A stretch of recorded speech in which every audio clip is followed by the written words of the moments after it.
Hey guys, Mr. Overon here with Mr. Overon's Tarot Reading Services, and just doing a update with things and just like checking in with y'all. So we just had the most interesting full moon that has been around for a while. January's full moon is known as the wolf moon.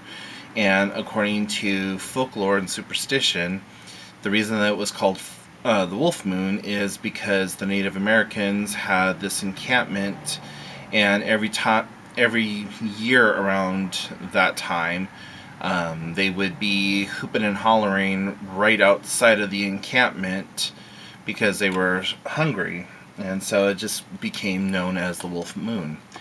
I don't know how much of that is true, but it's what I heard, what I saw, what I read. Anyways, 2020 is a slow start so far. Politically speaking, we have a lot of crap just kind of circulating the air, and there's a lot of anger, a lot of tension, a lot of miscommunications, and so on and so forth. One person even went as far as to describe what was going on as being Mercury retrograde. We do have a retrograde coming up, but it is not yet. And so, if you are experiencing those type of negative emotions and you feel like there's a lot of impact and stuff like that, now is a good time to sit down and really take stock of what's going on in your life. Look at the people who are in your life. Are they people that still need to be there? Start trimming the fat. Are they people who are genuinely there for you when you need them? Or are they those people that say that they're there for you but are never actually there for you? Meaning that they always expect you to drop everything and help them out of a situation or whatever else. But the minute that you're going through some shit and you need help, they're never there for you. Those are the type of people that you really need to cut out of your life. Just recently, I had to do some spiritual, emotional, and physical house cleaning of my life, and sadly, that meant that I had to let go of some past relationships and friendships. There was a person who had been in my life for about 5.5 years. I kind of mentored this person, and I brought them up, like just trying to teach them spirituality and laws of attraction and law of equivalent exchange and so on and so forth, and just tried to get them in a better place in their life so that they felt better about themselves, so that they were able to learn how to manifest things and do things and just be more spiritual. And I'm sorry if you can hear my familiar in the background singing the song of her people, but I don't know what the hell her issue is. She's got food, she's got water, I just cleaned out her cat box, so whatever. Sorry about that, it's an annoyance, and she only likes to do it whenever I'm on the phone or making videos. What is your problem? Shut up. Sorry about that, guys.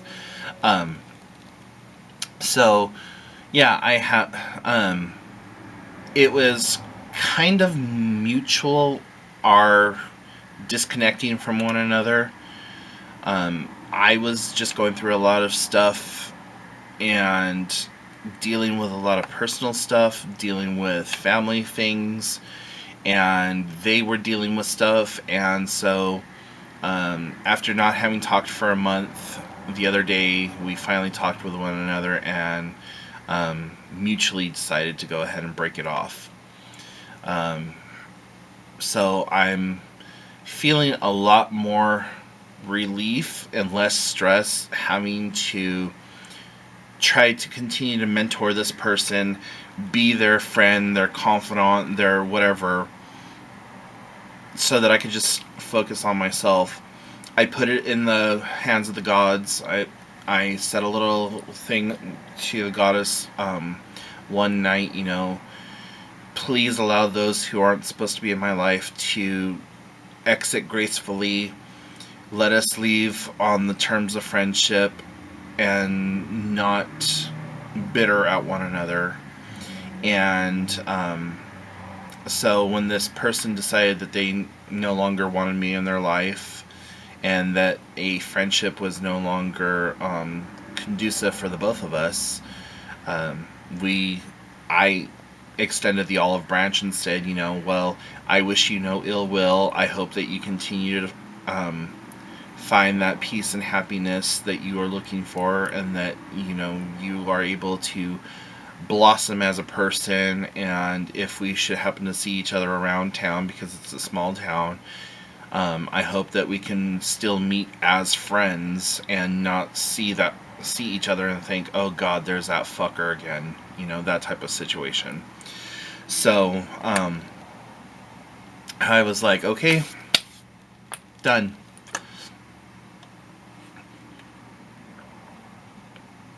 Sometimes we have to do that with people. And it can be friends, it can be family members, co-workers, whatever. Now is the time for you to take charge of your life. Take some time after watching this video, or later on in the evening, whenever that happens to be for you, and light a candle, shut off everything that you can, and just take a moment to reconnect with your higher power. Just focus on all the good, the bad, the negative, and everything in between. And just speak from your heart and let go and let the gods. Just let it all out. Take time to forgive.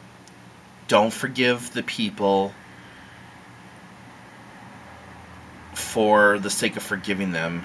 Forgive them for yourself. If they've done wrong to you, or they've done wrong by you, whatever else, forgive that action and let it go. There's no sense in holding on to all of that anger, all of that negative feelings, and dragging that crap from the old year into the new year.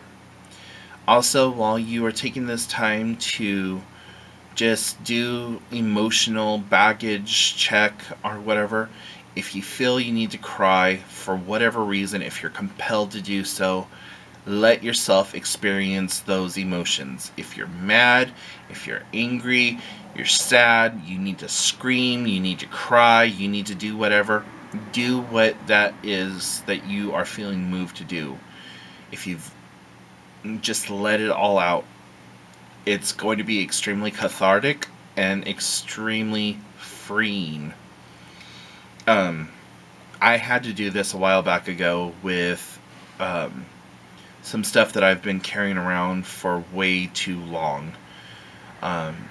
It was just taking up way too much space in my mental health, or in my mind, taking up way too much space in my soul, in my heart, and I had to get real and get honest with myself and just forgive this huge laundry list of atrocities and trespasses that were wrought against me. I was still angry at people from kindergarten. Like, I can remember, like, kindergarten, first grade, just like being bullied on the playground. The very first time that I was ever kicked in the testicles, the very first time that I had my heart broken, I had to forgive these things. And I had to forgive family members. I had to forgive mentors and people in my life that had positions of powers that abused them and made me feel less than. I had to forgive them, and it was the best sleep I ever had after that. I tend to like to do my rituals and spell work at night. I am a nocturnal person, and I feel that that's when I'm the most active and the most powerful, is during the night or on stormy days where it's cold, dark, and overcast. Um, I feel less empowered when it's bright and sunny out. Um, don't get me wrong, I love standing at the beach and taking in that springtime energy, but I'm also a doom and gloom dark person where I enjoy the nocturnal settings of things, and I just feel more empowered. So, like, the winter months are my months, even though it plays hell with my mental health issue at times. Um, for the most part, I feel more connected. So, just take some time and reconnect with your higher power. If you follow one particular pantheon or one god or goddess, take time to do a rededication of self to that deity.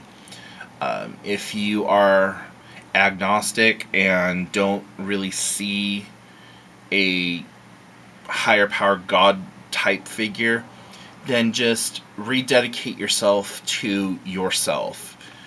Um, just do something that is meaningful to you.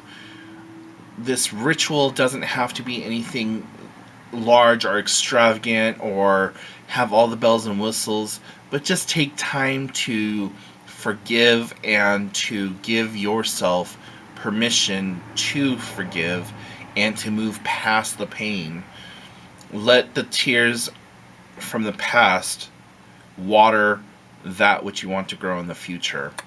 And you're going to find that it is just an amazing burden is going to be lifted off your shoulders. You are going to feel lighter in your soul, and you're just going to be able to, like, thank you. And we just all need that. Bring your practices into this also. If you're going to do a rededication, if it helps to have a visual representation of that rededication, do a craft or do something that helps you have that visualization that lets you remember, I have done this, I have dedicated myself to this, and whatever else. Whenever I do a rededication ritual, I do it several times a year, just when I'm starting to feel that spiritual disconnect, like I'm not being the best person that I could be, like I have asked more of the universe or more of the gods than I have given of myself. I will take some time, and typically I try to do it on a full moon. I will just go out into nature, and I will strip myself of pride and hubris and do a dedication of self, a dedication of reconnect and rededicate myself to my patron gods and goddesses, and just to try to keep myself in check and keep myself humble, and to also be thankful for the gifts that the universe, God, goddess, whatever you want to call it, has bestowed upon me, and for the trials and the tribulations up to that point and the lessons learned. So take some time, rededicate yourself, reconnect yourself to your higher power, take deep cleansing breaths, cry it out, yell it out, punch it out, whatever you gotta do. Get that venom and that poison out of you and ground it and send it back into the universe to be cleansed, and ask for that cleansing light, that healing energy, whatever it is that you need to come into your life. So that is your homework, guys. Take some time, rededicate, reconnect, and do you. Get rid of the negative in your life. Cut ties with people. If it's a family member and you can't cut your ties with them, limit your communication with that person. Maybe even put something out into the universe, or say something to the gods. Even do a spell. So and so, until you've done right by me, I bind you from doing any further harm to me or to anyone else in my situation. This binding will come undone when you have learned your lesson, and I do this with no intent of harm, just so that you can be healed and the healing continue and be touched, and everyone that you've touched with your negativity is healed and blessed. And do your sign off, so mote it be, or blessed be, or whatever you say at the end of whatever it is that you say when you do that kind of work. And I almost guarantee you, within 24 to 48 hours, you are going to see a huge shift in your life, in your emotions, in your energy, in everything that you do. So, guys, I'm going to let you go. And one more thing before I let you go. In my last video, I was talking about DIY Himalayan salt inhalers. That was 3 weeks ago. And now I have gone out and I have purchased, on camera I realize this looks like a tampon or something, but this is a salt inhaler that you use just in your nose, and it's filled with salt. And it's got these little holes here. You put the salt in at the bottom and it clips in. You stick it in your nose and you breathe in and you exhale. I'm telling you, I since started using these 3 or 4 weeks ago, I feel a lot better. My lungs are a lot clearer. I'm not a doctor, I'm not a medical professional, just letting you know what I've done and what I've tried, and this stuff has been tremendous in just helping me clear out my lungs. I've not had to use my albuterol inhaler as much, so that was pretty cool. But I picked up 6 of these in different colors. I got this one, a purple one, a black one, red, yellow, and green. But I got 6 of them for like $7 on eBay. They came pretty much next day type situation because they were so close to where they were. I'm so close to where they were shipping out. But it truly is amazing. I want to get an actual inhaling device like what I talked about in my last video, but for now I'm really excited and really happy with the way that this is coming along. I'm using this along with elderberry syrup once every week or so, and I've just felt so amazing. So now I'll let you guys go, but if you have questions, comments, concerns, please put them in the comment section down below. If you have an idea for a video, please let me know and I will address that, and I will do the best I can to make that video. If you would like to talk to me, you can do so in the comment section down below, or shoot me an email, mroveron@gmail.com. And you can follow along on Instagram. It's Mr. Overon, so you can look for me there. I also do have a Twitter account, and that's Mr. Overon as well, Roveron. And if you would like to schedule a reading or have some peer counseling done or whatever, you can check that out on the website, mroveron.com. And until next time, I will talk to you all later. Bye, witches!